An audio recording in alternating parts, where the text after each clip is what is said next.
നദികളും അപരനാമങ്ങളും നോക്കാം. ബംഗാളിൻ്റെ ദുഃഖം ദാമോദർ. ബംഗാളിൻ്റെ ദുഃഖം ദാമോദർ. ജൈവ മരുഭൂമി എന്നറിയപ്പെടുന്നത് ദാമോദർ തന്നെയാണ്. ജൈവ മരുഭൂമി. ബീഹാറിൻ്റെ ദുഃഖം കോസി. ബീഹാർ കോസി. ഒഡീഷയുടെ ദുഃഖം മഹാനദി. അസാമിൻ്റെ ദുഃഖം ബ്രഹ്മപുത്ര. ചുവന്ന നദി എന്നറിയപ്പെടുന്നത് ഏതാണ്? ബ്രഹ്മപുത്രയാണ്. ദക്ഷിണ ഗംഗ കാവേരി. വൃദ്ധഗംഗ ഗോദാവരി. അർദ്ധഗംഗ കൃഷ്ണ. ഒന്നുകൂടെ പറയാം.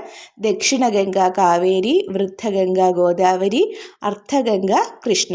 മധ്യപ്രദേശിൻ്റെ ജീവരേഖ എന്നറിയപ്പെടുന്നത് നർമ്മദയാണ്. ആന്ധ്രാപ്രദേശിൻ്റെ ജീവരേഖ ഗോദാവരി. ഗംഗയുടെ ജീവരേഖ മണ്ഡോവി. സിക്കിമിൻ്റെ ജീവരേഖ ടിസ്റ്റ. ഒന്നുകൂടെ പറയാം. ബംഗാളിൻ്റെ ദുഃഖം ദാമോദർ. ജൈവ മരുഭൂമി ദാമോദർ തന്നെയാണ്. ബീഹാറിൻ്റെ ദുഃഖം കോസി. ഒഡീഷയുടെ ദുഃഖം മഹാനദി. അസമിൻ്റെ ദുഃഖം ബ്രഹ്മപുത്ര. ചുവന്ന നദി ബ്രഹ്മപുത്ര. ദക്ഷിണ ഗംഗ കാവേരി. വൃദ്ധഗംഗ ഗോദാവരി. അർദ്ധഗംഗ കൃഷ്ണ. മധ്യപ്രദേശിൻ്റെ ജീവരേഖ നർമ്മദ. ആന്ധ്രാപ്രദേശിൻ്റെ ജീവരേഖ ഗോദാവരി. ഗോവയുടെ ജീവരേഖ മണ്ഡോവി. സിക്കിമിൻ്റെ ജീവരേഖ ടിസ്റ്റ.